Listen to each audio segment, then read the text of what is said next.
Yes, good afternoon children of the class 11. This is the lecture 4, chapter motion in a plane.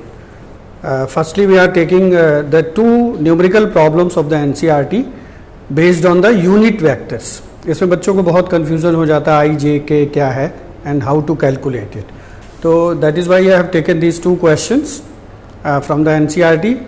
So try to understand, very easy. If the vector r, that is the vector r is the position vector, it is given 3t I cap plus 2t square j cap plus 5k cap. Now you have to find out the velocity and the acceleration, its magnitude as well as the direction of the velocity at the t is equal to 1 second. यानी जब t की value 1 second होगी उस समय हमें velocity calculate करनी है. The position vector is 3t I plus 2t square j plus 5k. So firstly calculate the velocity. So if you differentiate the d by dt of r, so d by dt is 3t into I plus 2t square j plus 5k cap. Differentiate करेंगे तो it is 3i plus 2 into nx n minus 1 formula लगा लेंगे तो ये हो जाएगा 2t 2 minus 1 into j into 5 is the constant. So differentiation of the constant is 0. Velocity is coming 3i plus 4t into j. Similarly, if this expression will be differentiated with respect to the time, then you will get the acceleration. The acceleration is equal to d by dt of v, d by dt of 3i plus 4t into j. So this 3 is the constant, so this will be 0, and 4 and dt by dt is 1, so it is only the 4j. 4j means the acceleration is 4 meter per second square and j cap means it is along the y axis. The part B, at t is equal to 1 second, that means we have to put the value of t is equal to 1 second. So substitute it. So v is equal to 3i plus 4j. The magnitude of the velocity is coefficient of I cap and coefficient of j cap under root 3 square plus 4 square, that is the 25, and 5 meter per second. And theta is equal to tan inverse, this is the direction, this is the vertical component upon horizontal component, that is vy upon vx, it is tan inverse 4 by 3, and if you see the tan table you can easily get the value of theta, that is the 53.1 degree, which is inclined with the x axis. जो भी angle हम consider कर रहे हैं यहाँ पे वो x axis से ही कंसीडर करते हैं. Now take another question of the NCERT, similar type of NCERT question, so that you may understand that what is this I J K. इसमें बच्चों को बहुत ही कंफ्यूजन होता है. यहाँ पे वेलोसिटी दी हुई है 5i मीटर पर सेकेंड. इसका कुछ भी कंफ्यूजन की जरूरत नहीं है. इसका मतलब ये है कि 5 मीटर पर सेकेंड एक्स एक्सिस में बॉडी चल रहा है. Acceleration is given 3i plus 2j metre पर सेकेंड स्क्वायर. इसमें x कॉम्पोनेंट जो है वो 3i है और y कॉम्पोनेंट 2j है. तो find y coordinate of the particle at the instant. Its x coordinate is 84 metre, यानी कि xt is given to you 84 metres and rt is equal to ut plus half at square. This formula you can apply. And RT is equal to 5 IT, substitute the values, plus 1 by 2 3I plus 2J into T square. This is 5 IT plus 1.5 T square into I plus 1.0 T square into J. I वाले terms को एक साथ collect कर लिया है. 5T plus 1.5 T square into I plus 1.0 T square into J. तो xt इसका अगर इसको कंपेयर कर लेंगे x से, ये x का कंपोनेंट हो जाएगा. तो xt कितना हो जाएगा 5t plus 1.5t square and yt जहाँ पे j लिखा है that is the 1t square. If you put x is equal to 84 metres तो then you will get 84 and 5t plus 1.5t square is the quadratic equation. I think you can easily solve, but even then I have just solved it for you. Multiply this because 1.5 I am seeing here. So if you multiply this equation by 2, you will get 3t square plus 10t minus 168 is equal to 0. The factors are 28 and 18. 3t square plus 28t minus 18t minus 168 is equal to 0।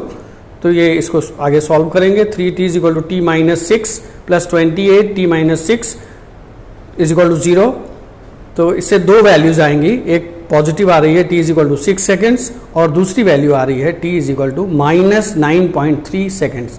तो time वैसे भी कभी भी negative में नहीं आएगा, तो इसलिए हम कौन सी वैल्यू लेंगे, t is equal to 6 seconds को ही कंसीडर करेंगे।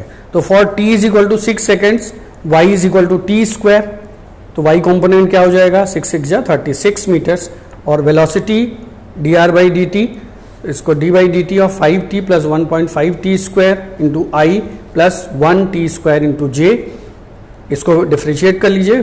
ये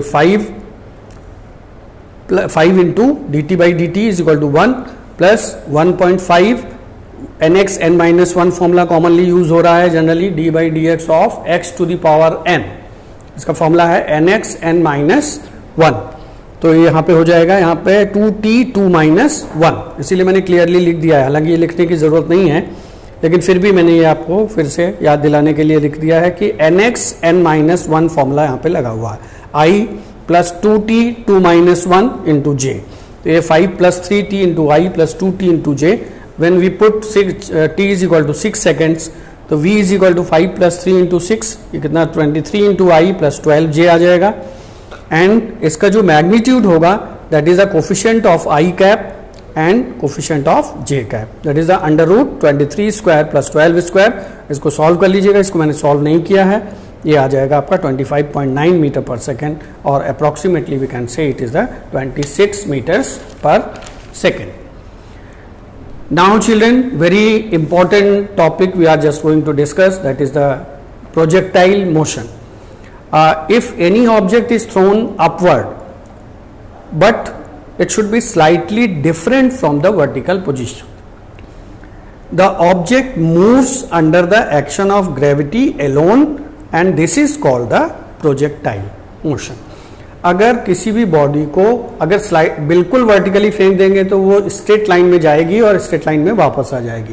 तो बॉडी को कैसे फेंकना है, थोड़ा सा एंगल बना करके फेंकना है, वर्टिकली ही फेंकना है अपवर्ड डायरेक्शन में, लेकिन बिल्कुल वर्टिकली नहीं फेंकना है। अगर थोड़ा सा एंगल भी बन जाएगा तो वो प्रोजेक्टाइल मोशन अटेन कर लेगा। The path followed by a projectile during its flight is called the trajectory, and the trajectory of the projectile motion is always a parabola. For an example, a stone thrown from the top of a tower, a bullet fired from pistol. Now see this figure. Now we have thrown this body with the initial velocity u by making an angle theta from the x-axis. Because the velocity is the vector quantity, so it will be resolved into two components, u cos theta and u sin theta, horizontal and vertical. So ux is equal to u cos theta plus uy is equal to u sin theta, x is equal to ux into t, this is the horizontal distance, and vertical distance calculate करने के लिए हमें ut plus half gt square का formula लगाना पड़ेगा। y is equal to uy into t, y क्यों लिख लिया है, क्योंकि y component means vertical component, plus half gt square, and uy, the value of uy, that is the vertical component of the velocity, initial velocity is u sin theta into t plus half g, and in place of t x upon u cos theta, x square upon u square cos square theta, this u cancel out and sin theta upon cos theta will be equivalent to tan theta. So y is equal to tan theta into x plus 1 by 2 g u square cos square theta into x square. Now equation of parabola, we all know that y is equal to 4ax square, which is quadratic in x and linear in y. So this equation resembles with the equation of parabola, so the trajectory of the projectile is always a parabola. Now अब यहाँ पे हमें तीन चीजें निकालनी हैं, that is the flight time of the projectile.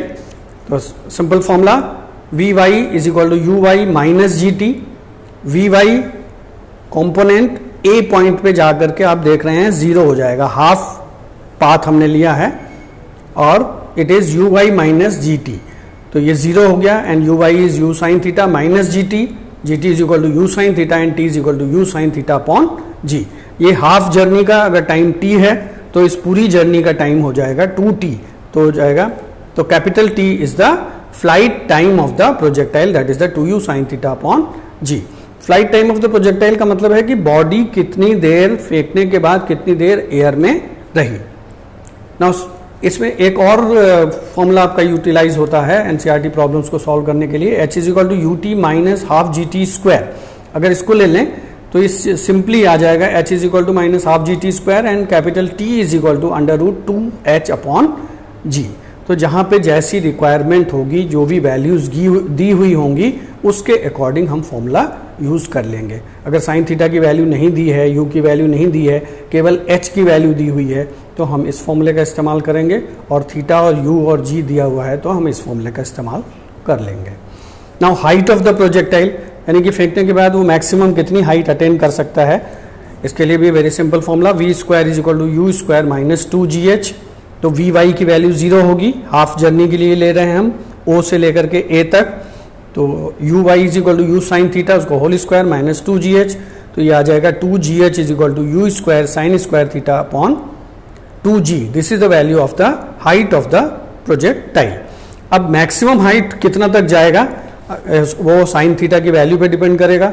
Sign theta की maximum value होती है 1 और एंगल होता है साइन 90, तो sine theta is equal to sine 90 और साइन 90 इज इक्वल टू 1, तो h मैक्सिमम आ जाएगा यू स्क्वायर अपॉन 2g। इसी कॉन्सेप्ट को हम जो प्लेयर्स हैं वो इसको यूज़ करते हैं फॉर द हाई जंप के लिए, कि अगर वो अपनी बॉडी को वर्टिकली, जितना वर्टिकल उछाल पाएंगे उतना ही हाई जंप के लिए उनको फ़ायदा मिलता है according to this concept. Now horizontal range, अब कितनी दूर पे, यहाँ जहाँ से आपने फेंका है बॉडी को, और कितनी दूर पे जाके वो गिरेगी, बॉडी ग्राउंड को टच करेगी। तो पहला फॉर्मूला था R is equal to u into t, तो R is equal to u under root 2h upon g, एक फॉर्मूला ये आ जाएगा t की वैल्यू सब्स्टिट्यूट करने से। दूसरी तरीके से अगर इसको कैलकुलेट करें तो R is the horizontal distance है, तो R is equal to horizontal velocity into the total time, तो u cos theta into 2u sin theta upon g, and R is equal to 2u square sin theta cos theta, and here 2 sin theta cos theta is equal to sin 2 theta, तो u square sin 2 theta upon g। If 2 theta is equal to 90 degree तो theta 45 degree हो जाएगा, sin 2 theta is equal to sin 90 and it is equal to 1। तो maximum range कब आएगी, that is R maximum is equal to u square upon g। तो इसका मतलब है कि ये कॉन्सेप्ट कहाँ पे यूज होता है, this concept is used in the javelin throw, discus throw and long jump में प्लेयर्स जो है वो इस्तेमाल करते हैं, कि अगर जैवलिन को 45 डिग्री एंगल पे फेंका जाए तो वो मैक्सिमम रेंज उसको मिल जाएगा। Now one more thing, velocity of the projectile eight any instant, किसी भी इंस्टेंट पे हम वेलोसिटी कैलकुलेट कर सकते हैं। तो देखिए v वेलोसिटी को, मान लीजिए v वेलोसिटी है कि लास्ट में जहाँ पे ग्राउंड को टच कर रही है वहाँ पे वेलोसिटी v है, ये फिर आपका दो पार्ट्स में रिजॉल्व हो जाएगा, v cos theta and v sin theta, दोनों के बीच में एंगल 90 डिग्री होगा। यहाँ पे vx is equal to u हो गया है and vy is equal to gt हो गया है। अच्छा, नाउ रिजल्टेंट वेलोसिटी कितनी हो जाएगी, उसका फॉर्मूला यूज कर लेंगे, under root v x square plus v y square plus 2vx into v y cos 90 and cos 90 is 0, तो ये फंक्शन 0 हो जाएगा और रिजल्टेंट वेलोसिटी आपकी आ जाएगी under root v x square plus v y square. और v इज इक्वल टू, ये वैल्यूज हम लोगों ने निकाल लिया है, तो u square minus g square into t square. इसका भी एनसीईआरटी बुक्स के जो क्वेश्चंस करेंगे उसमें इनका इस्तेमाल होता है। अभी मैं एक नीचे एक एग्जांपल भी बता दूंगा। tan theta is equal to v y upon v x, so theta is equal to tan inverse v y by v x, यानी वर्टिकल अपॉन हॉरिजॉन्टल, ये हमेशा ध्यान रखिएगा। तो वर्टिकल यहाँ पे वेलोसिटी है gt अपॉन u, तो ये फॉर्मूला और ये फॉर्मूला, यानी कि वेलोसिटी एट एनी इंस्टेंट और वो कितना एंगल बनाएगी विद द एक्स एक्सिस से, तो ये आपका इससे क्लियर हो जाएगा। अब now see the NCERT book जो इसी फॉर्मूले पे बेस्ड है, बिल्कुल सिंपल सा क्वेश्चन है। Hiker stands on the edge of a cliff 490 metre above the ground and throws the stone horizontally with the initial speed 15 meter per second. find the time taken by the stone to reach the ground and speed with which it hits the ground. G की value 9.8 metre पर second square. So here the h, the value of h is equal to 490 meter and u is equal to 15 meter per second square, and the value of the g is given. So time period is, this formula is utilized under root 2h upon g directly. इसको substitute कर लीजिए, calculate कर लीजिए, तो 10 second आपका आ जाएगा. Similarly velocity at any instant, इसका फॉर्मूला यूज कर लीजिए, u square plus g square t square 15 square plus 9.8 square into 10 square. इसको भी हमने सॉल्व नहीं किया है, आप सॉल्व कर लेंगे तो ये वेलोसिटी 99 मीटर पर सेकेंड आ जाएगी. अगर इसी में आपका एंगल भी मेजर करना है तो theta is equal to tan inverse g t upon u लगा करके हम इस एंगल को भी मेजर कर सकते हैं. तो this is all for children, this is all for today's lecture, and we'll continue our lecture 5 regarding this chapter, that is the motion in a plane. Now till then you just try to revise it, and this is the projectile motion is a very very important topic. Always the questions are being asked in your examinations. Thank you children, thank you very much.